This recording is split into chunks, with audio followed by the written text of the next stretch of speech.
saja, lembar observasi gitu, pengamatan. Kemudian ada juga yang namanya portofolio ya, kumpulan karya peserta didik kita ya, itu juga sangat bagus untuk menilai keterampilan, sebuah keterampilan tertentu gitu. Nah kemudian juga ada yang namanya proyek gitu ya Bapak Ibu. Nah proyek, kalau dengan proyek itu mas proyek biasanya kalau mas dalam masanya sama sekian ya anak-anak gitu kan ya. Kalau sekarang ini tidak cukup hanya seperti itu Bapak Ibu ya. Ada sudah punya pengalaman sharing mungkin yang sudah ya ini mendekati inilah, atau sudah memang benar namanya proyek? Monggo.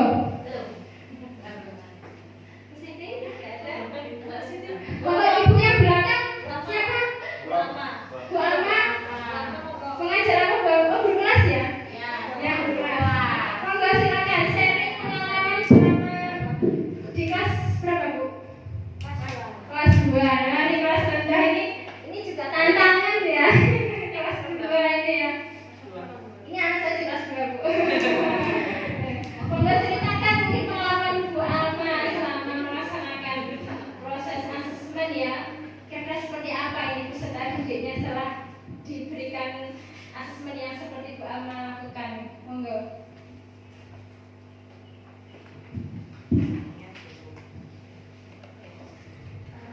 Sebelumnya saya tanya tadi kan seperti Bu Maya permasalahannya kan ada yang banyak yang izin sama Bu di kelas 2. Terus Ibu tadi kan ya Ibu tadi kan bilangnya memberikan motivasi gimana sih dampaknya kalau tidak ikut pembelajarannya Bu Maya, nanti gimana yang nggak bisa apa itu kan, apa bisa diterapkan di kelas rendah seperti itu kan. Kalau kelas rendah kan masih gitu ya, terlalu ini buat dimotivasi seperti itu gitu loh Bu. Iya. Maksudnya kan gimana? Masih bobok. Iya gitu loh. Kan kalau di kelas tinggi kan ya masih bisa nalarnya itu loh. Gimana kalau nggak ikut ininya Bu Maya? Iya. Kalau kelas rendah apa bisa diterapkan seperti itu? Oke, baik, terima kasih Bu Maya. Bu Alma ya, Bu Alma. Ya, jangan kembali lagi apa bisa. Kita nggak boleh bertanya itu Bu, harus bisa gitu ya, harus bisa. Anak-anak harus ikut pembelajaran saya gitu ya. Saya di sini mengemban tanggung jawab yang besar gitu kan ya Ibu ya. Nah, caranya apa? Kalau kelas 2 itu kan ini masih pembelajarannya harus memang menyenangkan ya. Kita punya kan bekal dulu ketika S1 pembelajaran apa namanya? Paikem gitu ya. Namanya Paikem gitu ya, pelajaran aktif, interaktif, inovatif dan menyenangkan ya. Iya lagi. Itu kan kita bisa Bu ya berkreasi strategi kita itu apa untuk menarik mereka itu termotivasi gitu ya. Memang kalau kelas rendah itu penanganannya masih enggak gitu seperti kelas tinggi ya. Sasen gitu tanpa dia tahu apa dampaknya kalau dia nggak ikut sekolah ya. Ya sebelum mereka ke situ kita gini aja Bu. Jadi pembelajaran kita itu tentu kita juga perlu merefleksi lagi. Kelas 2 itu begini karakteristiknya gitu ya. Masih berumur berapa berarti? Kita sekarang 7, 8. Nah ya itu kita pegang dulu karakteristik siswa pada umur segitu Bapak Ibu ya. Nah karakteristik kemudian perkembangan kognitifnya bagaimana? Kalau menurut teori seperti ini ya. Jadi mereka kan nggak bisa berpikir abstrak gitu ya, belum bisa berpikir abstrak siswa itu. Kita perlu mengkonkretkan. Nah di dalam pembelajaran itu bagaimana cara kita mengkonkretkan sesuatu gitu ya. Misalkan ketika pembelajaran PKN ya gitu, apa sila pengamalan sila berapa gitu ya. Itu benar-benar kita cari sesuatu yang menarik bagi mereka, yang dekat dengan keseharian mereka. Jadi tidak muluk-muluk musyawarah ini di kepala desa atau untuk sila keempat misalkan. Nah kita ajak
gitu ya. Kalau kita mungkin di perkuliahan orang dewasa ya ada sekian konten, mereka presentasi buat proyek, presentasi sendiri-sendiri. Kalau beda dengan yang kelas 2 gitu ya. Kelas 2 itu kalau tentang kita senggol ini ya, penilaian proyek ini, mereka pertama motivasinya sudah rendah ya. Nah, kalau kita ajak mereka itu melakukan sesuatu, coba-coba, biasanya anak kecil kan masa inginnya besar tuh ya. Kita ajak mereka ya hands on activity ya. Jadi aktif tidak sekedar kayak apa? Menulis menirukan yang ada di buku siswa, ditulis lagi di buku halus gitu ya. Itu kan nggak menarik ya. Beda kalau kita misalkan kita buat kegiatan. Kalau temanya ketika itu adalah wawancara misalkan ya. Ketika bahasa itu menggunakan apa? Kalimat yang efektif dan tidak efektif. Ayo anak-anak di rumah bapak ibunya kerja ya gitu kan ya. Iya gitu misalnya. Coba nanti bapak ibunya ditanya ya nak ya, di rumah ditanyain ya, ditulis ya nak ya, pertanyaanmu apa, nanti ibu bapakmu jawabnya apa, bisa ceritakan nak ya ke teman-teman semuanya di kelas. Nah itu kan mereka wah ngomong tekon yo. Suruh tanya bapak ibu kerja apa, gimana, masa aku gak masuk itu, terus aku ditambah panggil Bu Ama gak ada. Terus aku enggak cerita apa-apa, terus yang dia apa, aku enggak tahu juga cerita teman-teman. Nah itu kan mereka tertantang kalau ada yang penakut gitu ya. Nah kembali lagi ibu pendekatan antara ibu dengan murid ya, itu juga perlu Bu bagi murid yang mungkin penakut, tidak percaya diri. Ini anak-anak setiap proses yang dalam belajar itu ibu ada reward, ada penghargaan yang berani maju.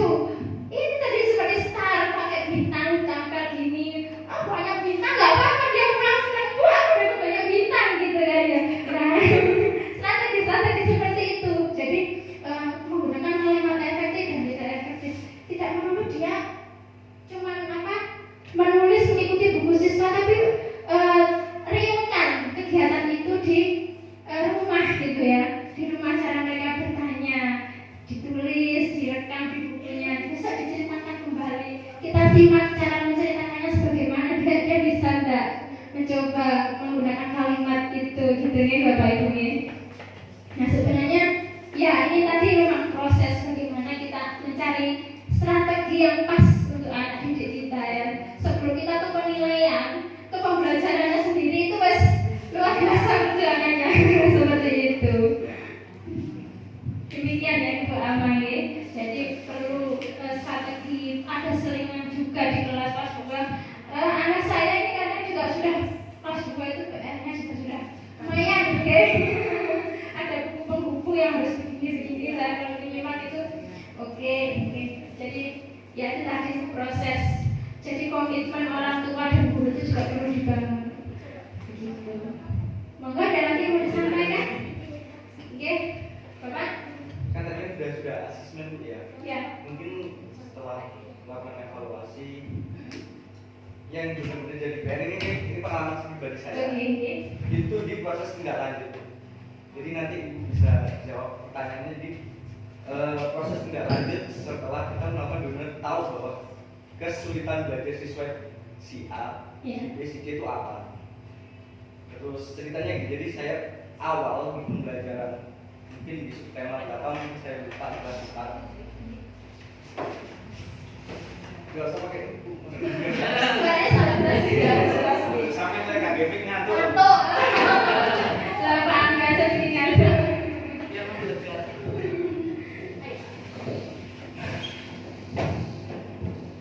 Bismillahirrahmanirrahim.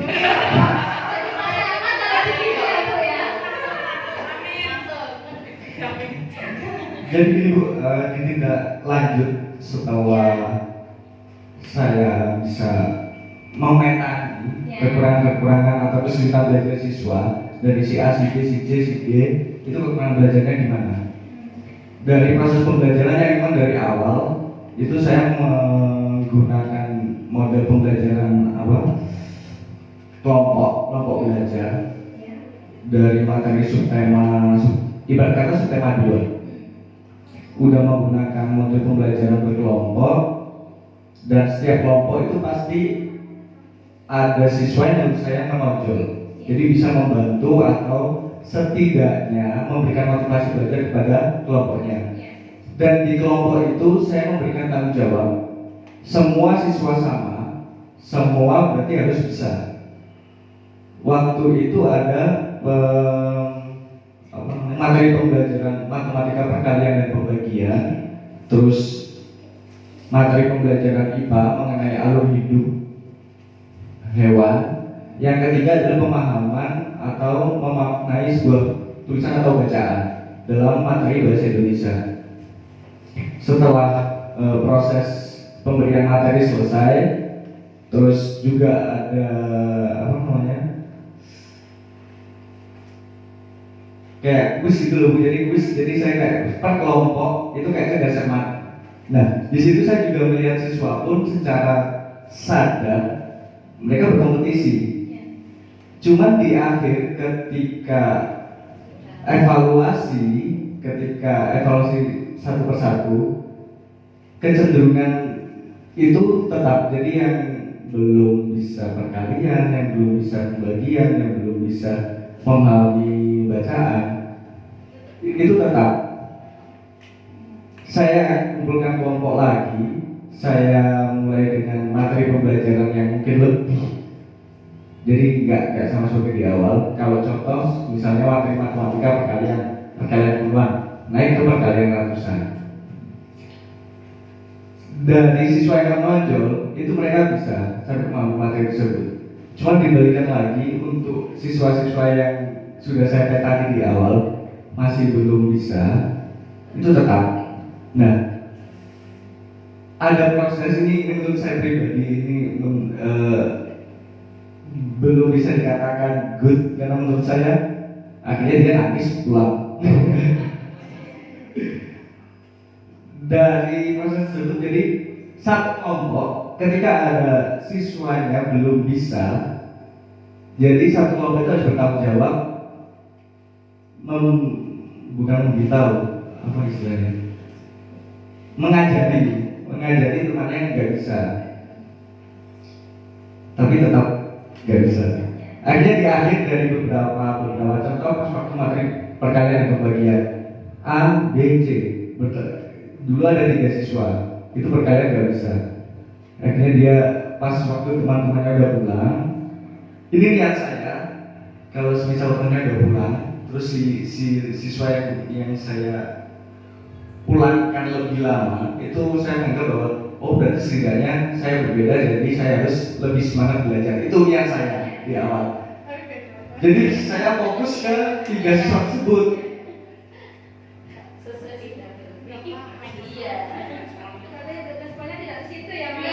Tapi siswanya kayak ke situ, jadi ada yang pulang nangis, ada yang pulang laporan ke orang tuanya juga. Cuman ada satu orang tua yang menurut saya, oh berarti orang tua menangkap apa yang saya inginkan. Jadi dia jemput sampai beli minum, terus pulang selesai evaluasi, ibunya sempat WA ke saya, Pak terima kasih anak saya jadi mau les. Itu menurut saya berfeedback. Cuma diberikan lagi untuk penerapan siswa di sekolah, motivasi belajar siswa itu masih belum bisa sepenuhnya saya rasakan. Atau mungkin karena faktor orang tua. Ada satu siswa, akhirnya saya harus visit karena dia nangis dari sekolah sampai ke rumah. Akhirnya saya bertemu sama ibu waktu itu. Dari argumen beliau pun saya menganggap bahwa ya udah, sekolah itu cuma buat formalitas, apa istilahnya, formalitas label untuk anaknya dia, bukan untuk benar-benar mencari sebuah kaliber kata prestasi siswa. Mungkin itu dari saya. Yang jadi kendala menurut saya itu tindak lanjut yang seperti apa ketika kita udah benar-benar secara langsung tahu bahwa si A, si B, si C itu memiliki kesulitan belajar tertentu di materi pembelajaran tertentu, dan lingkup sekolah sini mungkin di lingkup sekolah yang lain beda, tidak sama. Terima kasih. Baik, dengan Bapak siapa? Iwan. Pak Ivan. Oke. Ya, Pak Ivan ya. Tadi strateginya gitu ya, diulangkan lebih akhir gitu ya. Dengan harapan ya, aku biar belajarnya lebih semangat gitu ya. Terkadang yang maksud kita seperti itu, tetapi mereka mengartikannya lain gitu ya, mengartikannya lain. Nah, dengan kasus yang seperti ini, Pak Ivan perlu sebenarnya pendekatan personal juga Bapak. Nah, kepada tiga siswa itu tadi, kan Bapak sudah mendiagnosis ya, sudah melihat ini matematika ketika kalian mesti dikumpulkan, diulangi berkali-kali dengan kelompok yang heterogen, masih tetap diulang lagi, masih tetap. Sebenarnya Bapak sudah melaksanakan yang namanya penilaian diagnostik tadi. Di sini dia tetap kurang gitu. Nah, di situ Bapak masuk dulu pendekatan personal. Nah, kamu ketika pelajaran perkalian ini sulitnya apa? Kok kamu belum bisa menjawab meskipun belajar kelompok dengan temanmu ini. Sebenarnya bagaimana? Apakah Bapak ketika pembelajaran itu kurang mendampingi? Apakah ketika Bapak memberikan pemahaman menjawab ketika teman-teman bertanya Bapak itu juga kurang pelan-pelan memberikan pemahamannya kurang, apa Bapak ngajarnya terlalu cepat. Jadi pendekatan personal dulu itu penting Bapak ya. Jangan setelah melihat seperti itu dibuat cara seperti tadi itu ya, anggapannya mereka kayak lebih tapi mereka pengertiannya nggak ke situ gitu ya. Jadi perlu pendekatan personal yang mana nanti ketika pendekatan personal itu bisa Bapak gunakan sebagai tindak lanjut mengelola pembelajaran selanjutnya Bapak ya. Ketika proses nanti saya perlu trik apa lagi ini, ketika saya sudah tahu keluh kesahnya siswa yang 3 itu tadi Bapak ya. Karena ketika di dalam kelompok kan mereka tidak mungkin menyampaikan ini ya Bu ya, kesulitannya pokoknya jalan aja itu proses pembelajaran ya, gitu kan Bapak ya. Jarang kan kita lantas bahkan yang terjadi itu kita memberikan seperti punishment yang akhirnya mereka juga malu ya, malu dengan teman-temannya. Ada trik yang salah akhirnya mereka malu, seperti mereka isin akhirnya ya itu kan kok dia akhirnya motivasinya lama-lama juga menurun karena dia juga terlalu merasa ada bullying juga ya gitu. Nah, penting sekali menurut saya Pak Ivan pendekatan personal pada 3 itu tadi Pak, karena sudah dicoba berulang ya Bapak ya tadi ya, dicoba lagi kelompok, coba lagi masih tetap gitu ya, perlu pendekatan personal. Bentuk pendekatan personalnya seperti apa? Oke, sudah sekarang Baik, mungkin saya mau nambahkan ya. Sekaligus mungkin pendahuluannya dari cerita saya sendiri. Jadi jujur, saya waktu SD itu kesulitan yang namanya matematika. Yaitu di pokoknya adalah perkalian. Dulu itu ada namanya pembelajaran congak. Suruh ke depan, 5 kali 6 berapa? Kita nggak mampu, nggak ngerti cara ngitungnya. Terus juga beliaunya juga ya suruh menghafal. Kita hanya diterapkan untuk menghafal, tanpa memahami sebenarnya 2 kali 6 itu bisa dengan apa jika dengan tangan kosong. Akhirnya sampai detik di mana sama momen itu benar-benar refleksi banget waktu saya juga di pos itu. Semua udah pulang, saya nggak pulang. Karena saya nggak bisa, mau dikasih angka 1 sampai 5 oke lah. Dari 5 ke atas, 8 kali 9, mumet, langsung nggak bisa jawab. Pulang, kayak papa bilang, nggak pernah pulang, nggak bisa jawab matematika. Aduh, yaudahlah, ayo pulang. Gitu. Akhirnya waktu ternyata treatmentnya ada salah satu teman saya malah mengajarkan menggunakan tangan.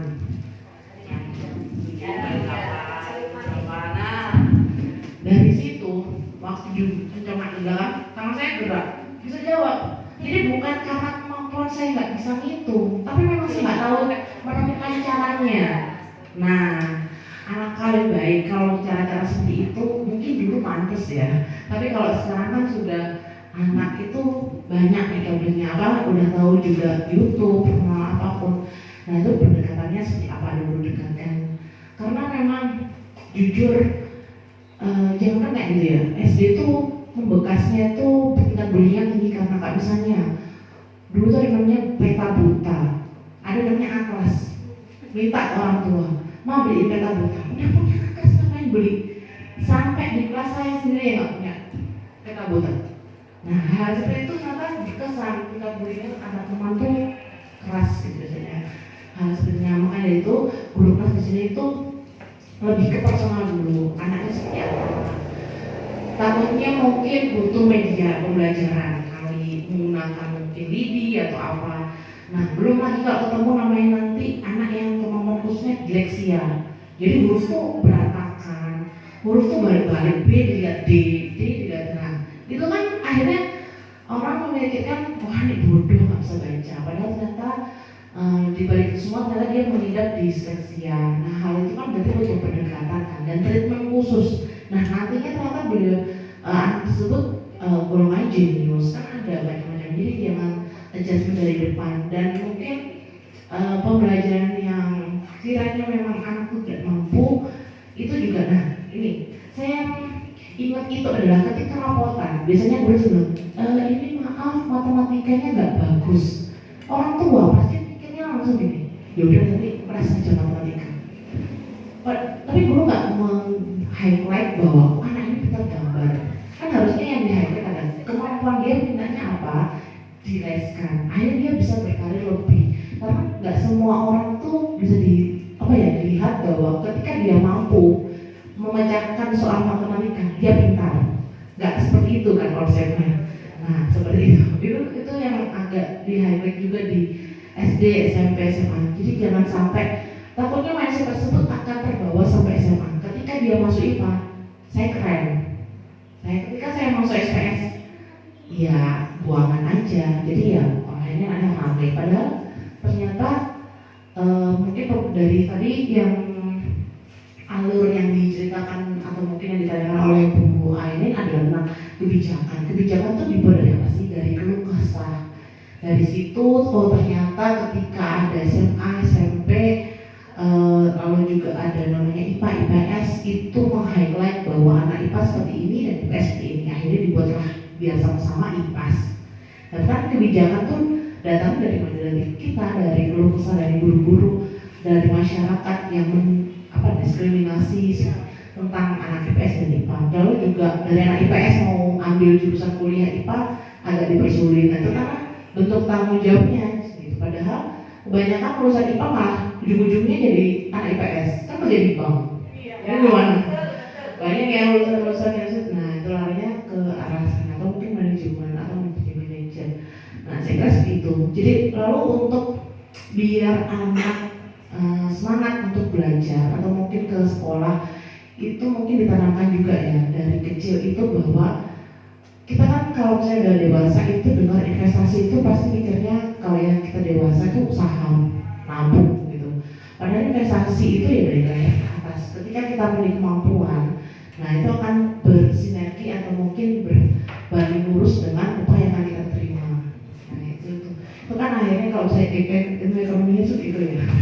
Inggrisnya itu berbanding lurus sebenarnya. Karena saya spesialisasi ekonomi. Nah dari situ akhirnya membuat anak untuk yaudah aku mau sekolah gitu. Jadi saya pun sekolah sampai detik itu nggak ada yang namanya paksa dari orang tua, nggak ada. Jadi kalau misalnya kita seperti tadi, kenapa nggak pulang-pulang?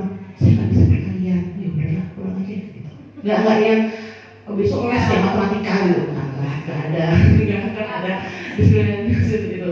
Akhirnya sampai di mana saya keluar kesah ada teman saya ngajarkan itu perkalian itu akhirnya di situ saya mampu. Nah mungkin perlu cara-cara lain Bapak. Nah fungsinya assessment itu kan untuk merefleksi kegiatan belajar kita. Mungkin di anak yang kemampuannya tinggi easy lah, easy itu untuk paham, easy buat menerapkan apa yang Bapak ajarkan.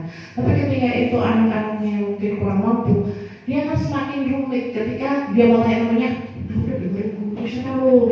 Kan gimana ini kita ada tanya, pulang ke rumah lihat sok tuh dikasih tugas, maunya lagi 4 kali 8, dia lihat apa namanya, lihat mungkin papan perkalian. Nah akhirnya disitulah kurangnya kita, tidak membuat anak paham, hanya membuat anak menghafal sama ulang aja gitu pertanyaan-pertanyaannya. Apa yang disebut ekonomi, apa yang disebut pasar, bertemu konsumen dan membeli. Nah terus sekarang kalau ada e-commerce kayak gitu, pasar nggak? Kayak Shopee, Tokopedia itu pasar nggak? Nah seperti itu. Jadi mindsetnya yang agak dirubah dan highlight, ada beberapa materi mungkin di highlight atau mungkin digarisbawahi ya. Jadi anak itu paham, tahu ke kuncinya, terserah. Makanya pertanyaan-pertanyaan sekarang kan diarahkan ke HOTS ya, adaptive skill. Jadi fokusnya tentang kenapa, bagaimana. Kalau kelas 2 ya lebih ke experience-nya gimana, pengalaman anak-anak di skill-nya bagaimana. Jadi kalau misalnya di PS itu sebenarnya udah kurikulum di PS itu sudah dibuat oleh Mr. Banks atau ya seperti bank lah, namanya itu BANKS gitu, Mr. Banks. Dan di sana itu sudah menjadi acuan di Council Social Studies. Jadi udah dari situ baru nanti breakdown atau mungkin diturunkan sesuai dengan Indonesia seperti apa. Jadi materi yang diberikan atau yang diajarkan di Indonesia, mau di Australia, mau di Singapura, itu semua sama yang mau diajarkan. Kelas 1 harus kenal apa, kelas 2 itu harus kenal yang namanya lingkungan sekolahnya, teman-temannya, pengalamannya, rukun, kan tema-temanya itu ya.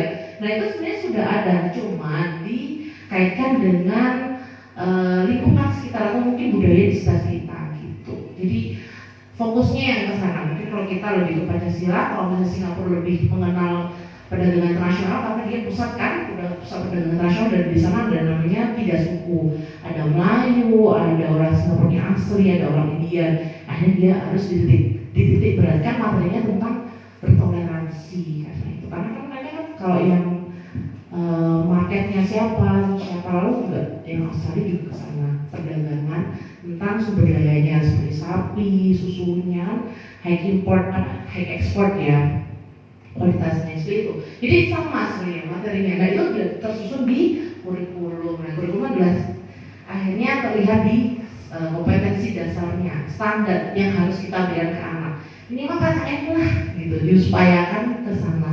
Kalau misalnya kurang, yang penting ya anak-anak yang udah tadi mampu melewati akan atau mampu untuk berhitung, karena kedepannya juga mereka akan berhitung. Ketika kesulitannya bertambah, ya treatmentnya juga harus bertambah. Itulah. Jadi nanti jangan sampai statement yang tadi diutarakan Bu Maya bahwa ketika dia naik kelas maka kemampuan akan kepintarannya menurun gitu ya. Nah itu kan dilemanya dari sana tadi. Karena komplikasinya dari materi juga makin kan, dari yang mungkin kelas 3 ya dia pertambahan, lalu nanti kelas 5, kelas 6, belum nanti kalau SMA ada sin kostan malah integral, malah kayak gitu. Dan kan standarnya ada, saya kira seperti itu.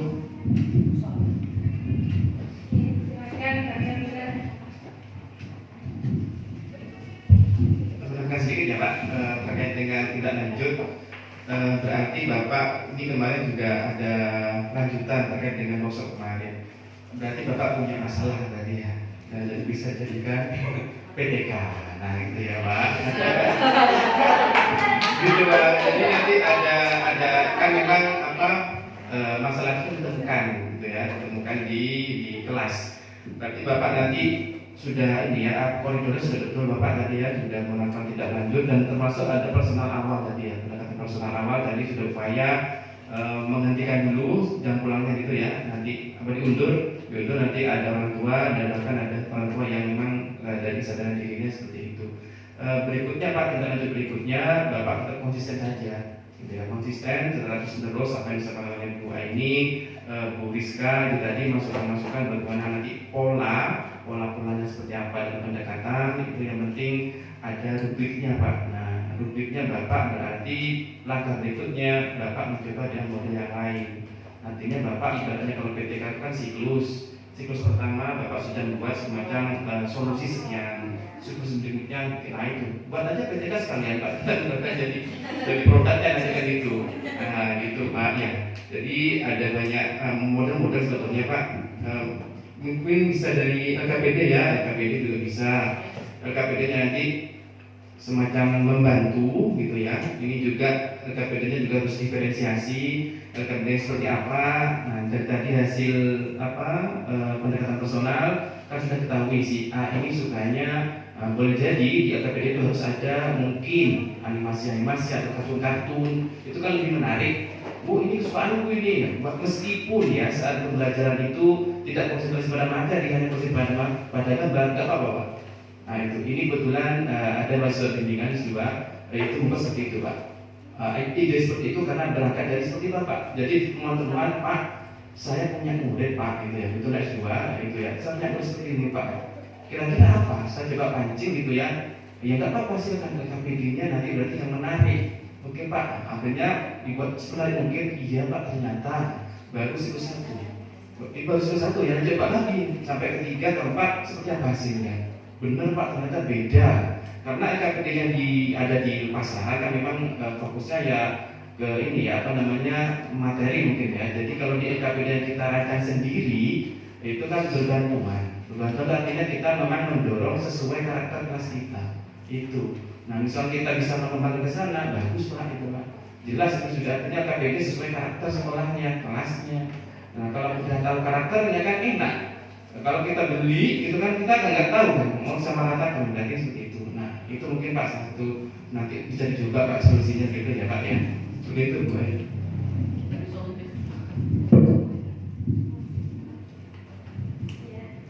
Seperti itu ya, ada pendekatan personalnya, tapi juga ada langkah lanjutannya memperbaiki dari referensi atau media, kemudian juga ada lembar kerjanya ya. Lembar kerjanya lebih ini aja Pak, ya step by step menggiring mereka memahami bagaimana perkalian itu gitu ya. Jadi memang benar kalau kadang kita yang berarti kerja sama penerbit itu kan itu nggak tahu ya sesuai apa enggak dengan peserta didik kita ya. Nah, lagi-lagi membuat LKPD proses lagi Bapak ya. Proses lagi itu Bapak yang menyesuaikan dengan karakteristik siswanya Pak Irfan begitu. Baik, mungkin ada lagi Ibu. Oke, monggo Ibu. Dan tadi saya juga menunggu loh Bu ini. Monggo. Terima kasih. Saya selaku guru kelas 1. Paling senior kamu. Tadi sudah dengar mengenai penilaian, ada penilaian tertulis dan penilaian lisan. Saya kira kalau untuk kelas 1 itu untuk lisannya itu insya Allah anak-anak sudah bisa menjawab. Yang paling sulit itu kalau penilaian tertulis. Karena kelas 1 itu rata-rata ada yang sudah bisa lancar membaca, ada yang masih mengeja, dan ada yang belum bisa sama sekali. Dan itu belum huruf saja tidak hafal. Itu yang menjadi beban kelas 1 selama ini. Dan sedangkan materi temanya itu banyak. Pada waktu ujian misalnya soalnya itu semua materi masuk ke soal-soal ujian. Kalau saya terapkan untuk setiap hari saya fokuskan membaca, menulis, berhitung, materi itu tidak tersampaikan sehingga nanti anak-anak waktu ujian tidak bisa menjawab. Kalau saya sampaikan materinya, anak-anak yang tidak bisa membaca dan tidak bisa menulis pasti ketinggalan.